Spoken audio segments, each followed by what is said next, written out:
Welcome to the Silver Screen Podcast. I'm Jared Boomer. And I'm Katie Gainey West. This is a podcast about movies and pop culture.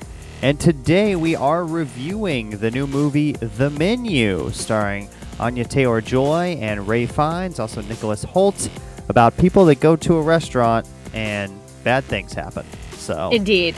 That is going to be our review today here on the show. We do have some news items, though, before we get into our review of The Menu. First up, Kirstie Alley unfortunately passed away this week. Obviously, acclaimed actress.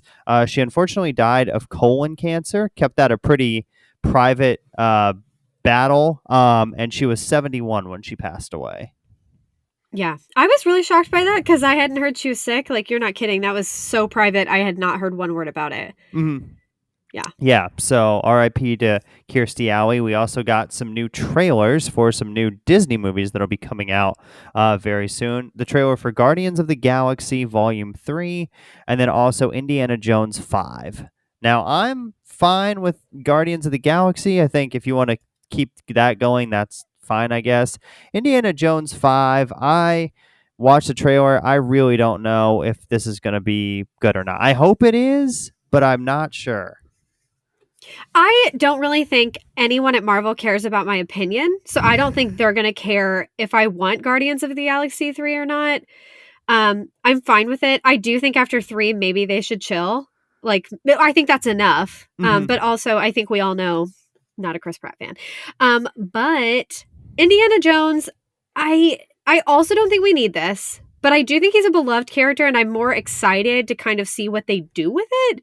But I do think that Harrison Ford is getting a little long in the tooth. Mm-hmm. Nothing wrong with aging. Just saying, like, he is definitely older. So I'm impressed that he's filming it. I really am, because of his age. But I don't know that it's a movie we need. Yeah. But we'll see. Yeah, I think I'll go see it because I'm interested to see what happens on screen, but I don't know if it's going to be good or not. So plus, I know this is silly, but like I've always been kind of proud of Indiana Jones because we're from Indiana. So it seemed like A Christmas Story. A Christmas Story takes place in Indiana. For those of you who don't know. Rudy, the movie Rudy. I mean, there's so many Stranger movies. Things. Yes, yeah. And I really do think if people I think people where they come from, whether they like it or not, there's connections to them and some kind of pride with it. So, I'll support something that has something to do with, well, the name at least, Indiana. Yeah. Yep. So we also wanted to give some shout outs real quick. We got our Spotify Wrapped for our podcast, and we had a couple people this was our number one podcast of 2022. So we thank you very much if you listen to every episode of this or a lot of episodes of the Silver Screen Podcast. We definitely appreciate that. And we wanted to give a shout out to Lauren. We were her number one podcast of the year. So thanks, Lauren. Lauren, she is such a loyal fan and still a very good friend. So I really do appreciate that. She sent that to me, and I swear, Jared, I know we're not famous. This is not a number one podcast or anything, but I felt famous. For that brief moment, I was like, oh, what? Wow. Anyway, thank you so much, Lauren. And thank you to anyone. I know I have quite a few friends I can name right off the bat that I know listen to every single episode. And also, Jared, shout out to Sean. Sean is currently catching up on the podcast. Ah, very nice. So yes. Also, I have one correction for Corrections Corner.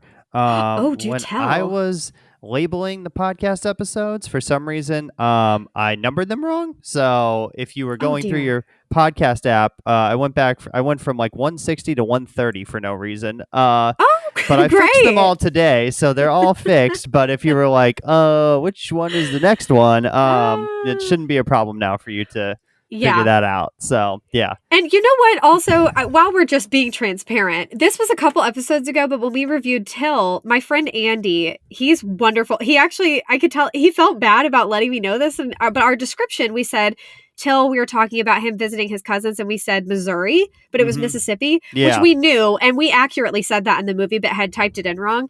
But I could tell he felt really bad telling me, and I was like, no, we need to be historically accurate. I really appreciate your eagle eyes there. So anyway, Emmett Till, that unfortunate, horrifying event did happen in Mississippi, Money, Mississippi, to be exact. Yes. That was a good movie too. Not an easy movie to watch, but a good movie. So if you haven't seen it, but I'm still thinking about it. Yeah, I thought about that today actually. Yeah. Yep. Yeah. So, Okay, on to our recommendations. What do you have this week, Katie? So, Jared, I am catching up. I've started I caught up on a couple series on Netflix Okay. that I had missed like during the play season and all that. But there's nothing to write home about. Like there were a couple there's two shows I can think of immediately on Netflix that I think the acting, actually three, two and a half. Let's say two and a half. I think the acting is so bad and the writing is so bad. Like the storylines are so preposterous that I actually get kind of ragey when I'm watching them. Okay. So I caught up on those because I was like, let's get another. But at the same time, I feel like I just want to know what's happening, or it's like very much geared towards women.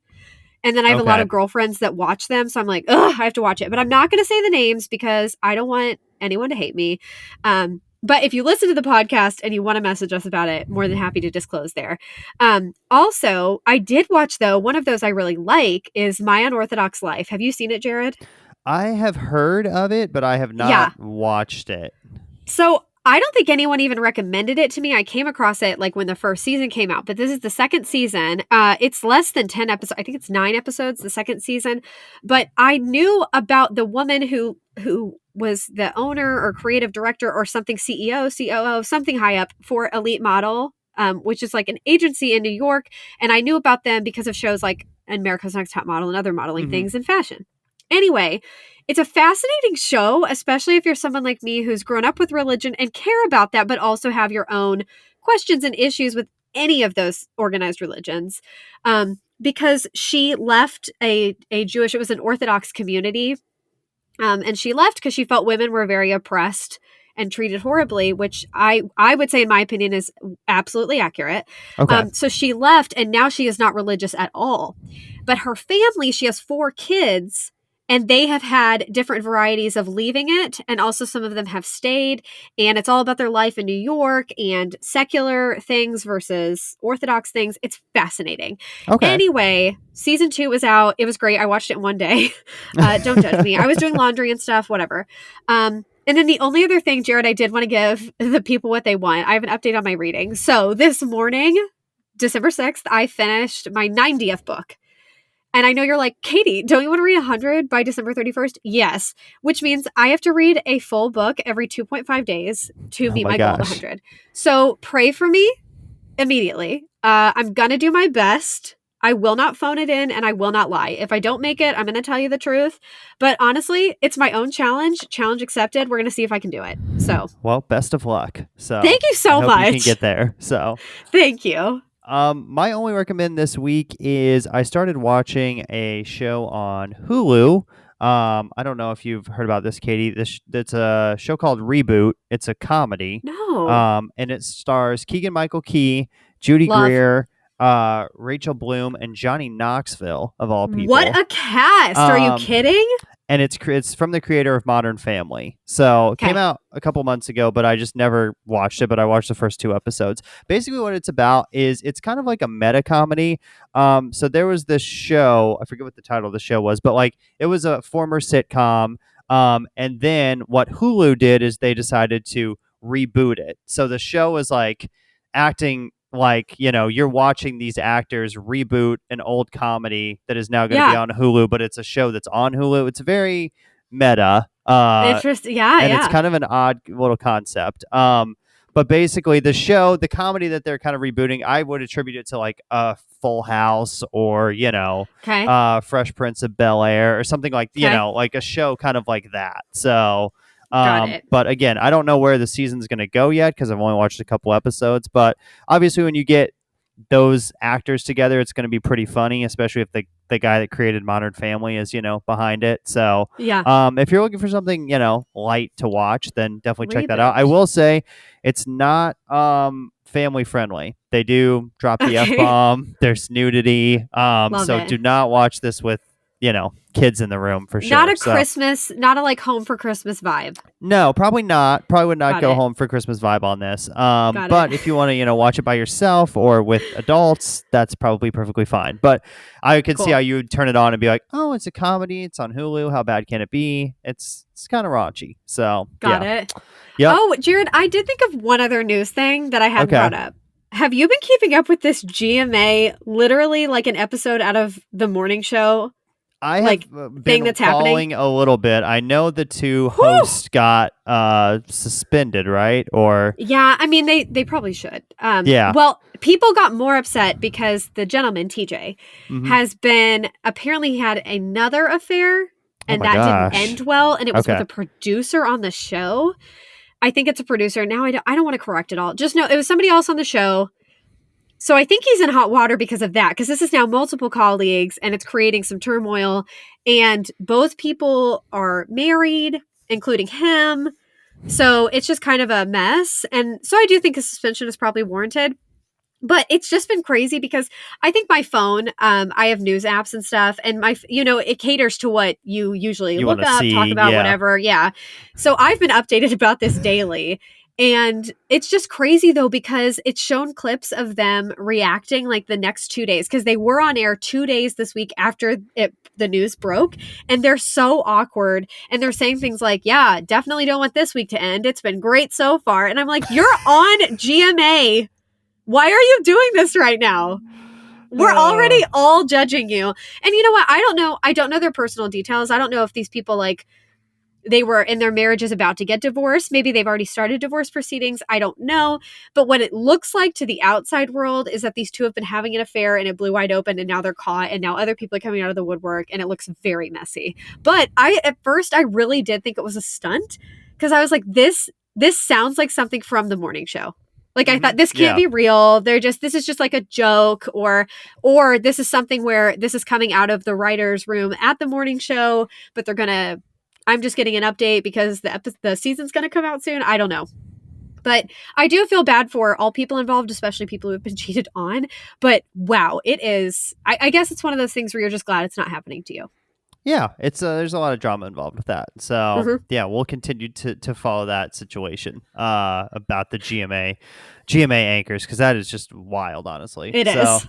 Now we'll get into our thoughts on The Menu, released on November 18th of 2022, rated R for strong violent content, some sexual references, and language throughout. A runtime is an hour and 47 minutes. IMDb is a 7.5 out of 10. Rotten Tomatoes, critics 89%, audience 78%. So critics liking this a little more than the audience. And box office wise, domestically, it's made $24 million.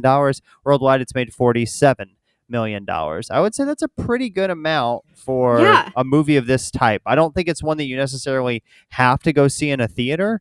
I think this would work very well if you streamed it as well, but I was impressed that the box office was so high on that, which is good because I like these type of movies and these original stories. So if they do well at the box office, that bodes well for more of them like getting made in the future. So synopsis for this one is: a young couple travels to a remote island to eat at an exclusive restaurant where the chef has prepared a lavish menu with some shocking surprises. And there are definitely some shocking surprises throughout. Anya Taylor-Joy and Nicholas Hoult are the couple. Ray Fiennes plays the chef at this restaurant. And this is directed by Mark Mylod. Is that how you say his name? Or is it Mylod? You know, I actually don't know, but I do think it's Mike. I think it's Mylod. Let me double check the spelling here. It's M-Y-L-O-D. I think it's Mylod because if it had an E, I do think that'd be load. Okay. So but Mark Mylod, I do think it's yeah, let's go with Mylod. He's not going to call us. No, he will not. So watch him tweet at us. He has. Well, I don't have Twitter anymore. That's true. I'll check it. He has directed 13 episodes of Succession. There's some big Succession vibes going on in The Menu, I would say for sure. He directed also 12 episodes of Shameless and a couple episodes of Entourage, Game of Thrones, The Affair, and Once Upon a Time. So he's done a lot of cable television shows, HBO, Showtime, things like that. So no upcoming projects listed, but he is married to Amy Westcott, who is a well-known costume designer, and she did the costumes on Black Swan, which are obviously iconic. So I just think they're both very, that's a power couple right there. Yeah. With really good, different interests. For sure. So we will take a quick break here on the show, and then we'll come back. We'll talk about the cast and our likes and dislikes for The Menu. And we're back here on the Silver Screen Podcast talking about The Menu. The movie doesn't have a huge cast. In fact, most of the cast is all together throughout the entire movie. But the person in the lead role is Anya Taylor-Joy. Thank you, Jared. Anya Taylor-Joy plays Margot and also Erin, but that's one of those, if you know, you know, but you have to see the movie to understand that. She is an English actress known for The Witch, The Northman, which I need to circle back to that later. Amsterdam, which we just reviewed, Emma and the TV series Peaky Blinders, and The Queen's Gambit. Next up, buckle up, she's in Furiosa, Laughter in the Dark, The Gorge, and the Super Mario Brothers movie. So all of those things, Super Mario Brothers movie, and all of those things are coming out relatively soon. So you'll definitely see her again. Yeah, she's working a lot. Yes. So. And then speaking of someone who works a lot, next up we have Ralph Fiennes. He plays Chef Slowick. I have serious love for Ralph Fiennes. Like for real. But he's not on my list. Wouldn't give him a crush alert. Would definitely give his brother Joseph a crush alert. Anyway, Rafe is another English actor, and I did want to mention, Jared, I think I've mentioned this before, but his full name is Rafe. Sorry, it's pronounced Rafe. Rafe Nathaniel Twistleton Wickham Fiennes. Okay?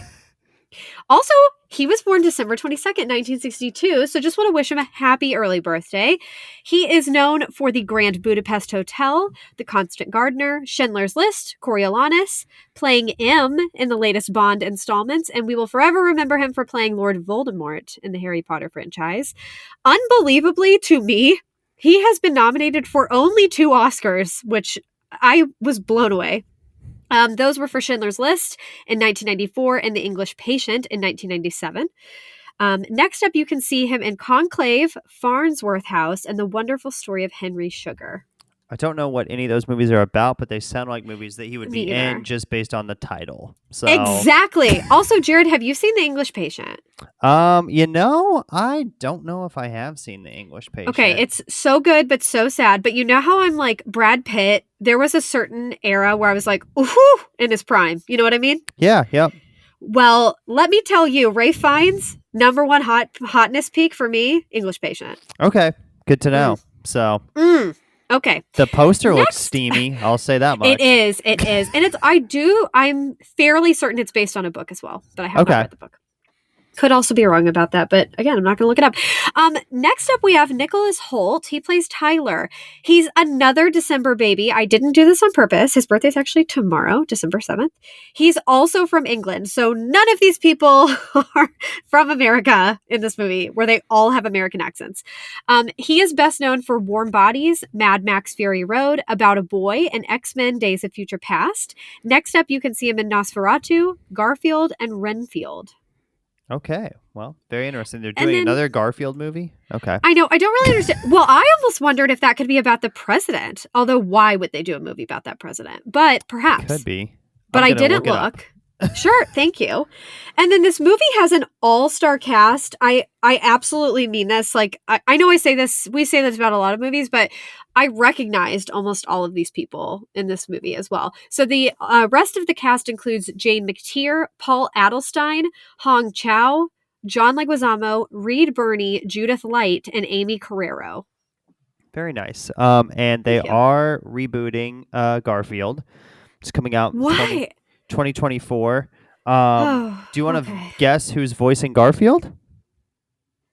Please don't say Chris Pratt. It's Chris Pratt. So stop it. Chris Pratt will be the voice of Garfield. Jared, if we could pause the recording, I'm going to go get a tequila straight up. Okay, I'll be right back. Also, Hannah Waddingham in that movie too. So I mean, she'll save it. Love luckily, her. So. Well, she'll save it all. But I really, even with her, I just don't know if I can. I was not very enamored with the character of Garfield, although he is an orange cat. Mm-hmm. Yeah. And I think we all know I love an orange cat. Yeah. So, well, I'm gonna put money on it now that movie is not gonna be great. Just gonna throw that out there. So, okay. Yeah. Oh, go ahead. Well, it's not. It was Orange Cat. I just had to say that because we talk about all sorts of things in this podcast. My Orange Cat Rupert did knock over the Christmas tree multiple times. But over the weekend it was intense, and he broke 4 of my favorite ornaments. One of them from childhood.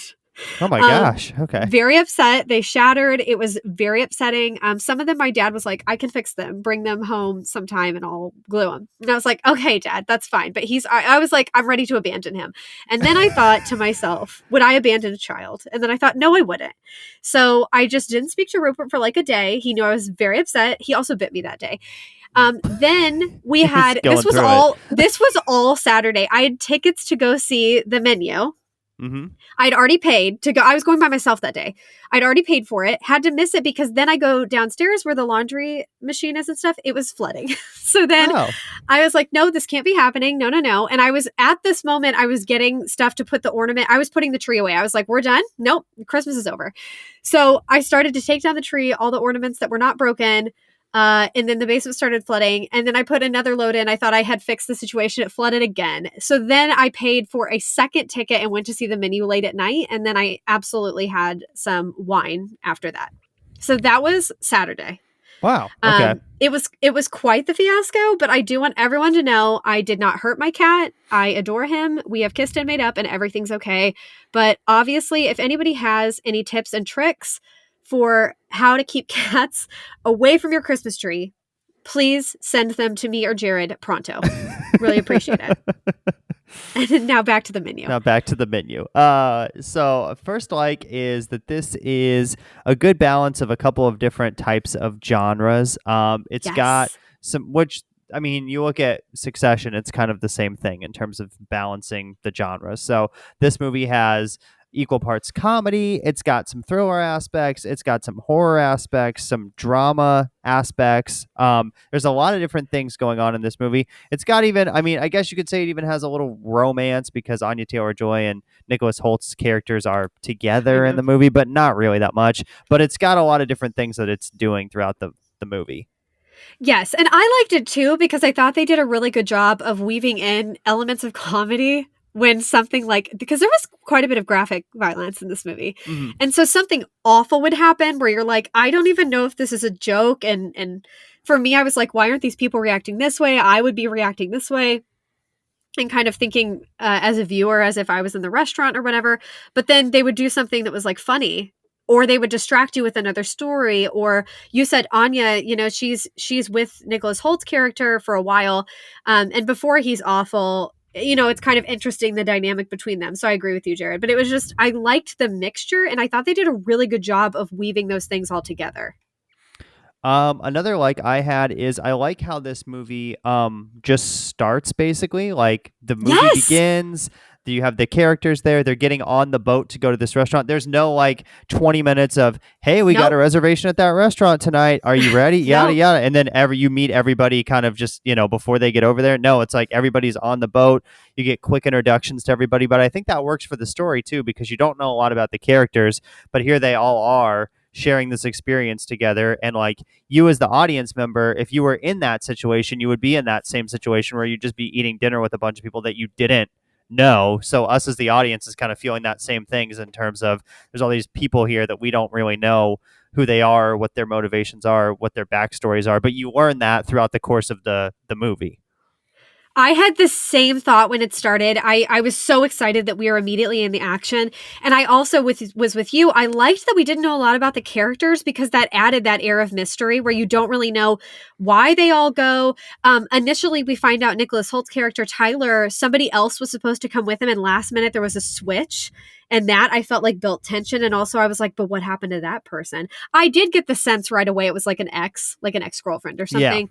Yeah. But either way, I was like, well, I could be wrong. And what if it's a boss? Or what if it's his parents? Or what if, I don't know. We don't know the situation, but I thought it was great that they drop you right in at the action at the beginning and they don't tell you a lot of backstory about the character. So you have to figure that out throughout the film. Another like for this one is it's a good length. It's an hour and 47 minutes. It tells a complete story and it's under 2 hours. Yes, I do not know why this isn't the norm. Jared and I will say this. We will always talk about if a movie's too long or if it's a good length.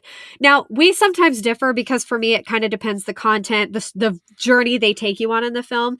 But to me, this is what like older films were like in Golden Age of Hollywood. And I wish they did more of this because especially with people having shorter attention spans, especially with people having busy lives and other things to do, I don't know why the natural inclination is not to make movies about an hour and 50 minutes.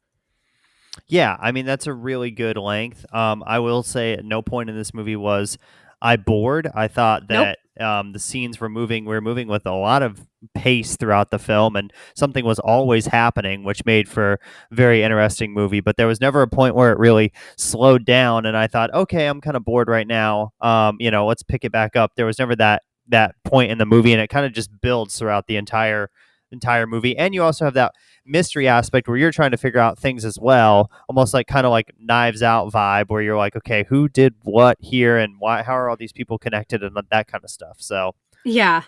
another like is this is a movie that's kind of like a stage play in the fact that once everybody gets to the restaurant, everybody's kind of in that restaurant for most of the movie. There are a couple of scenes where they go outside the restaurant for a small amount of time, but for the most part, they're just in this room. And the kitchen is like, if you've seen the trailer, the kitchen is right there in the room as well. The guests can see it. The chefs can see the guest, all that. So they can walk right out to them, things like that. But I kind of like that because I think if you did this as like a play, it would also probably work Mhm. as well. I don't know. You've been in more plays than I have, so Yeah. Well, it just reminds me of plays, which plays it does make sense because you're in one singular environment. That makes sense that you can't go a lot of places. You can definitely change costumes and things, but Mhm. typically plays that makes sense. If you see something that's in one location, primarily it reminds you of a play. But I was looking at our other movies we've reviewed lately, Jared, that you and I have both liked. That are kind of taking place mostly in one location, which this could differ depending on how you look at it, but like Bullet Train for the most part was one location. Signs pretty much takes place in the house. I think we talked about like Amsterdam. There wasn't a lot of like moving around once they were in one place. And the Wonder, definitely, we said there wasn't a lot of particularly costume changes. There wasn't a lot of like different locations. And I really gravitate towards that myself. So again, I think that could be personal preference, but that's one of my favorite things about this film. And it also proves to you don't need a lot of like explosions, locations, pretty things like pretty costumes and stuff to look at to make something extremely engaging. I would totally agree. Yeah, I think it works well being in one location. So it's also an original story, which is cool to see. We don't get a ton of those nowadays with movies. Unfortunately, it's a lot of sequels or spin-offs or reboots and or things like that. So the fact that this was kind of completely unique and I won't say 100% new because there's been movies kind of like this before, but it was nice to see something that wasn't a sequel to something or set in a cinematic universe or something like that. So Yes, I agree. I know you and I had talked about this recently too, because the Wonder, I was saying last episode that I was bothered by people saying it was such an original idea when I thought it was based on history and the movie's based on a book, which is based on history. So I liked this. I did think this was a very original idea as well. And also, I liked that there wasn't an element of like certain things like Nope or other movies we've seen that are also great. They have another element of like supernatural or some kind of fantastical element, like a fantasy thing.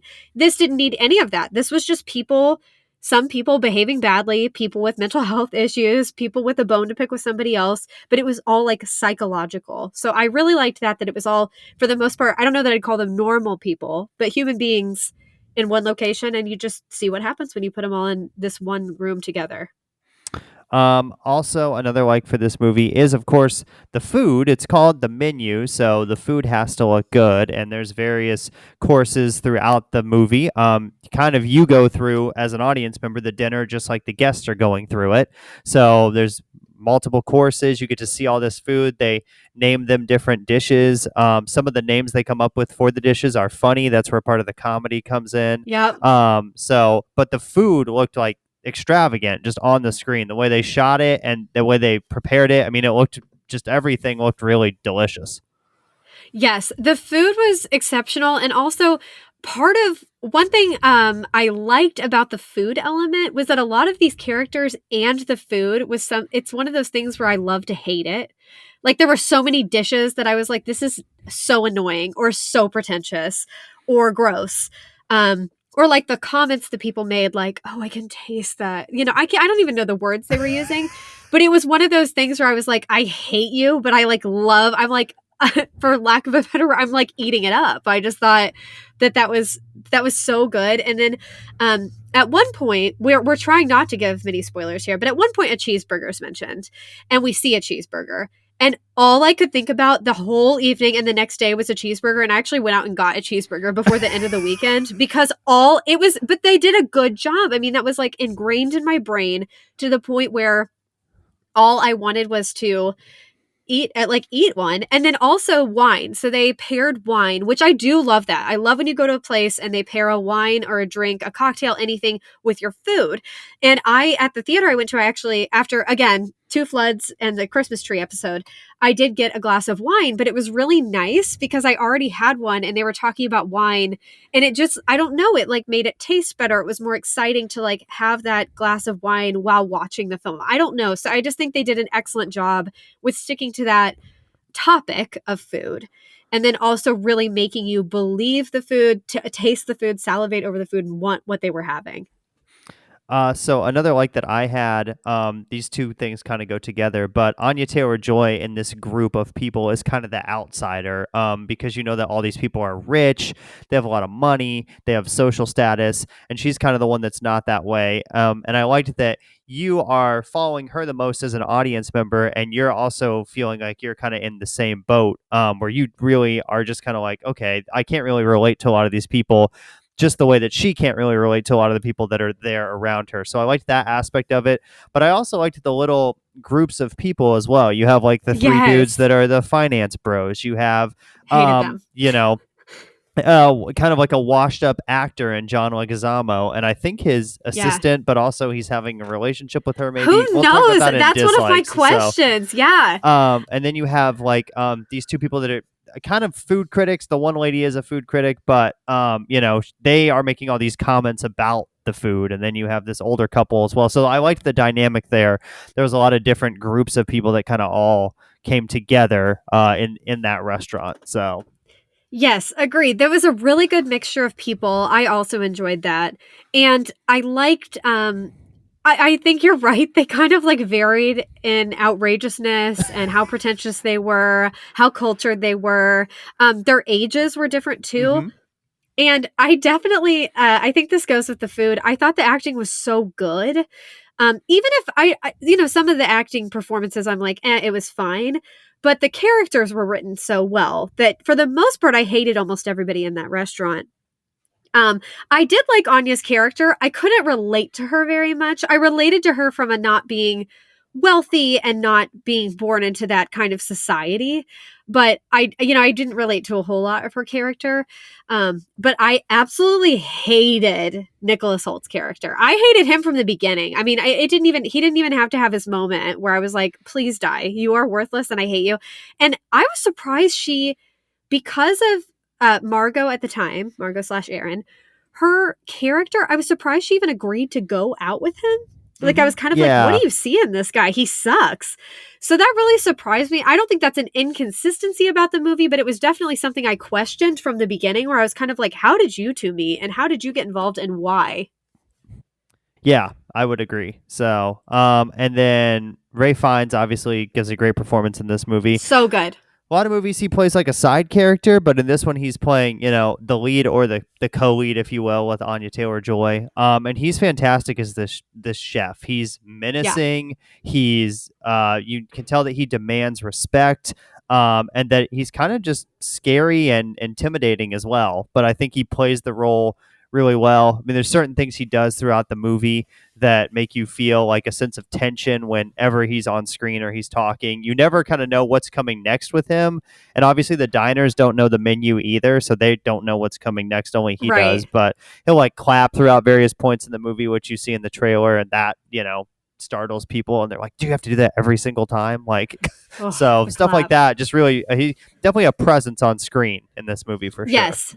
And menacing is a great word to describe him. And I do think Rafe is one of those people. I don't think all actors can do this, but some are just as good at playing villains as they are playing the good guy. They're believable in both, and they do a pretty extraordinary job either way. And I think that Ralph Fiennes is absolutely one of those actors. And I just thought he did a great job being creepy AF. I didn't know if he was going to kill people. I didn't know if he was like off his meds. I could not tell what was going on, but he scared me half to death. Do you have any other likes before we move on to dislikes? No, thank you. Okay. So this first one we already kind of talked about a little bit, but a lot of the characters are very pretentious, stuck up. I think they're better than everybody else. So there are not a lot of characters that are likable in the movie. Kind of like certain TV. I mean, like Succession, all those characters in that show are not really likable. They're all, rich and stuck up and kind of out of touch with how the world is. And in this movie, it's kind of similar in the terms of those characters as well. So that's a little bit of a dislike, is that it is kind of hard to relate to the characters in this movie. I feel like I said, I feel like you can relate to Anya Taylor-Joy probably the best because she's the one that's not in this situation as everybody else. But the rest of the characters, it is hard to relate to them. Yes, agreed. And I also think that that's a little bit risky when you have so many characters who potentially in a psychological thriller kind of a thing could die. I do think that's a gamble because a lot of the people, this is not really a spoiler, some people do die in this film. And most of the people, I didn't care if they died because I hated them. I was just like, you are horrible. You're not contributing to society. What a bad attitude you have. You're rich and not even thankful for it. So I will say it was it's fun. It is fun to kind of hate those people collectively or be a viewer who you can just watch them and kind of judge them. But I couldn't relate to them, which is difficult. And then I didn't really care when bad things happened to most of them because I didn't like them. So another dislike is that we talked about John Leguizamo's character and also the character of Amy's character as well. Those two, they're together. I think they're like she's his agent or publicist, and he's like having an affair with him, but it's never really totally explained. Basically, he's kind of a washed-up actor and is looking for work and hasn't been in stuff in a while. And she's just there with him, but it's not his wife, but he is married. It is kind of hard that the dynamic of those two people were kind of hard to figure out. Yeah, and they were the two people that I didn't really hate. I kind of liked them. I wanted to know what was going on there. And also John Leguizamo's sidebar, I think he's one of those people, like Kevin Kline is one of my favorite actors ever, that I think is like kind of under the radar. He's great at so many things and he's in so many things, but I think he kind of gets forgotten sometimes, but I think he's fantastic. But I didn't hate him and I didn't hate her. I thought she might have been an assistant or something, but I didn't like that there was no resolution. I didn't like that. I didn't know if they were lovers, friends. I didn't know her position compared to him. I actually didn't catch, Jared, you're really good. I didn't really catch that he was married. I kind of just thought he was maybe abusing his power as like she was a subordinate in some way, but I didn't really even catch that he was married. So I don't know, but that I didn't like that there was no resolution there. We don't really know what's going on with them, what led them to that moment, and then what happens, Well, we do know what happens at the end, but Yeah. Yep. So, and I think we're going to have to talk about the ending here in a second. I think we are. Spoilers are probably coming up. Spoilers are coming, but please come back. If you have to turn the podcast off, please come back and listen to the end. Yes. So, some other dislikes, if you will. There's some pretty graphic violence in this movie. There's multiple suicides, deaths, of course. One in particular that comes at a very shocking point. You don't really see it coming at all. They're making this like dish, and Ralph Fiennes is talking about the chef that is coming up in the program and has been by his side for a while, and then that guy shoots himself basically as they're like making this dish or whatever, and it's like one of the most shocking moments of the movie. But I feel like if you're not a fan of graphic violence, you may want to avoid this one because you don't see that really in the trailer. I mean, you assume that something's probably going to happen, but what actually plays out on screen is, I think, a little more intense than I was expecting going into the movie. Yes, I will say, because we've alerted people there could be spoilers. There's a couple things that are very hard for me in movies. Anything with slitting a throat or a wrist, I can't deal. Any person shooting themselves in the face, cannot deal. And it happened so fast that I couldn't even like look away or mentally prepare. So that was really rough. you did get the sense something bad was about to happen just because of the way Ray Fiennes was talking to him, and he was crying. The guy was crying, so you're kind of like, okay, something bad's about to happen. But I didn't think shooting himself in the face was going to be the bad thing. And I was surprised. I did expect this to be somewhat violent because even in the preview, it looks like something bad's going to happen. But I did not expect how graphic and how much violence. But the thing I think that stood out to me the most that you mentioned, Jared, that I would really warn people about, there are multiple suicides. I think suicide is difficult to talk about or address anyway and can be very triggering. But the fact that there were 2 in this film was tough to deal with. So please be warned if that is difficult for you. There's 2 suicides. I had 2 things I wanted to just ask you about too. The first was the point in the movie where basically they go outside and the men are trying to basically run away or get away from the staff, but the women all go inside and basically just eat and drink wine. I didn't know if you thought if that was like supposed to be a social commentary on something or what, because that was kind of different from everything else in the movie. It was like almost a time where you had a kind of relaxing period for a few minutes in terms of like, okay, nothing bad I don't think is going to happen here. But what did you think about that particular part?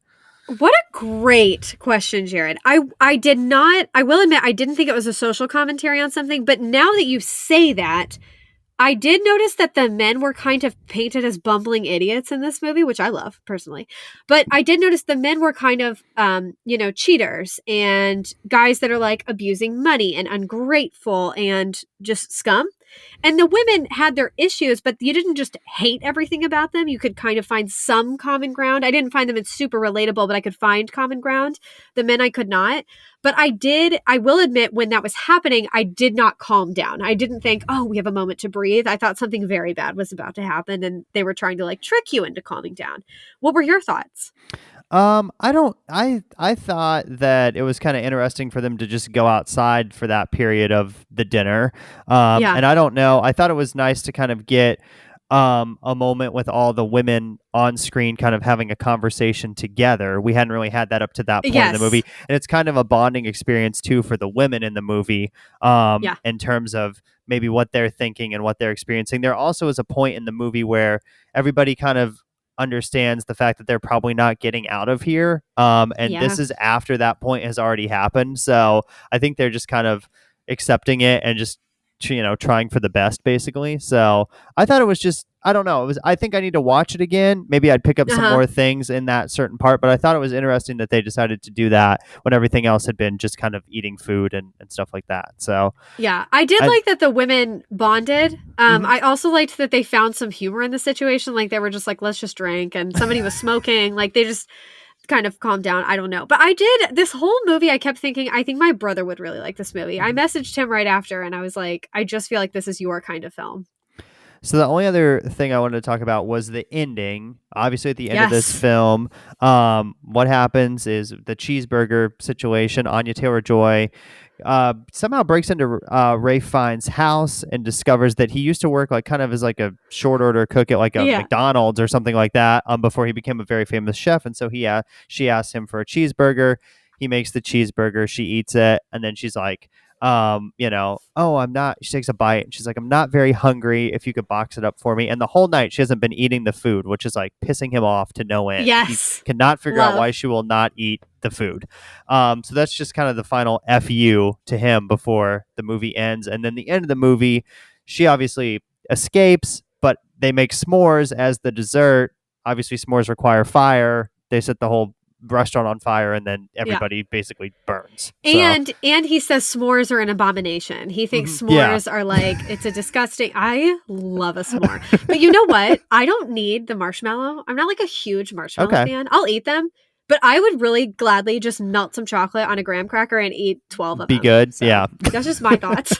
But yes, sorry, were you going? So I didn't want to stop you. I was just I thought the ending was interesting in that you get a little bit of redemption for Anya Taylor-Joy's character. And I thought it was interesting that the ending, I was really interested to see how they were going to tie the ending into a dish or a food. And I kind of liked what they did there by making, they make s'mores and then they just, burn the building down. So, yeah. And that's a more creative way to kill people, quite Yeah. honestly. Not that anyone needs creative ways to kill anybody, or to kill anybody for that matter. But it was better than just watching someone just shoot a bunch of people. So that was clever, I thought, by tying the dish in. And I also liked we find out as the movie goes on that Anya, her name, Margot, she keeps telling everybody her name's Margot, but her name is really Erin. And we find out she's had some pretty traumatic things happen in her life. That actually one of the things happened with one of the other characters that's in the restaurant, which is interesting. But I was happy she got away. And I didn't know what to expect, which is another thing I really liked about the film is I was guessing until the end. And I thought it was clever how she got out. And I don't think it was ridiculous how she got out. I thought it was really clever how she thought to ask for the cheeseburger, which it's the only moment you can semi-like Ralph Fiennes because you can see that he became a chef because of the joy of cooking. He liked preparing a meal for people, serving people, and having them have that experience. Clearly, he's gotten away from that and probably needs to be medicated, and maybe some therapy. But it was interesting that she thought of that and how his facial expressions changed, his communication changed, and then he also let her go, which I did not expect him to do. So I was very pleased with the ending, and more than anything, I was happy that I was so surprised by the ending. Yeah. So, okay, I think that's all of our thoughts on the menu. So, a lot to talk about with this movie. There's definitely a lot of twists and turns and a lot of things to discuss. So, I like those type of movies, the ones that kind of keep you guessing and then give you a lot to think about after they're over. So, who goes first for the scores this week? I think it's you. Let's go with you. I think it is you, but I know my score already. Okay. I really enjoyed this movie. Right now, it's in my top 10 for the year. Too. I think it's very original. In fact, I have it at number 4 right now, so very high. I'm going to give this one a 91 out of 100. Oh my gosh. I know. Pretty high score, but I really liked it. I was excited to see it. It was one of my more anticipated movies. I'm glad it lived up to the hype that I had for it. And I loved that it was an original story and kept you guessing the whole time, and it's not very long. It's definitely one I will rewatch because I feel like I'll pick up on more things the second or third time I watch it. Yeah. But I thought the performances were great. So, yeah, I really liked it. So this is one of the few times I'm a little lower than you. Okay. I'm going with 89, which is currently what the critics are at too. Not that that matters. This is one of my favorite movies of the year so far too. And actually, I mentioned The Northman earlier. That's been in my top 10 the whole year since we saw it. But I am starting to reconsider some of my movies that I've had in the top 10. So that's why I'm kind of like, I don't know where to tell you the menu is because it might change. But this movie was one of the most surprising, like pleasantly surprising movies for me. I thought it was incredibly inventive and original. The acting was great. The only things I really didn't like are like some of the graphic violence and the suicide. I hated almost everybody, and that's hard for me to just dislike everyone. But other than that, really solid film that I would gladly watch again too. Like I would definitely sit and watch it again. So anyway, 89 for me. And you can follow the Silver Screen Podcast on social media at Podcast Silver on Twitter and Instagram. Search the Silver Screen Podcast on Facebook and find us there. You can also find the links in the description of the show as well on whatever platform you're listening on. Also follow us on Letterboxd too. We rate and review on Letterboxd. Katie said last week she might even start writing little reviews next year on Letterboxd. So we'll get ready for that. So new year, new me. And next week on the show, we are going to talk about the new Will Smith movie, Emancipation. This is the first movie that has come out since the slap incident earlier this year at the Academy Awards. It's on Apple TV Plus. It is based on a true story of an enslaved man during the Civil War who risks his life for his family and freedom. Will Smith is in the lead role. It's in black and white. I feel like this is a real Oscar baity movie from Will Smith. Just kind of like King Richard was, but we'll see. I'm interested to see the conversation surrounding this movie as well. And we're also going to research. We can't remember, too, if he's even eligible to win an Oscar or not, because I thought the Academy maybe banned him. So I don't even know if he can go to the Oscars if this movie gets nominated. I know. I can't remember either. And I think we all know him. I was really pretty disgusted with the Will Smith incident last year. So I don't know how I'm going to feel about this, but I do think he's a fine actor. I really like these types of movies. I definitely think it looks Oscar baity. And as of late, he's been in some really exceptional movies. So I'm definitely going to give it a go. I'm glad we are doing this. But I'm also just as intrigued, like Jared said, about the conversation surrounding this film. So we'll see. And just so you know, Will Smith has been banned from the Academy Awards for 10 years. So cannot go to the Oscars so he for can 10 win. years. I believe he can win, so. He can't be there. I'll have to research it a little bit more. He cannot be there, but I can't find out from these quick articles if he can actually get nominated and win possibly. So we'll research that a little bit more, and I'm sure we'll talk about that a lot more on our next episode when we talk about emancipation. Until next time, we'd like to thank the Academy.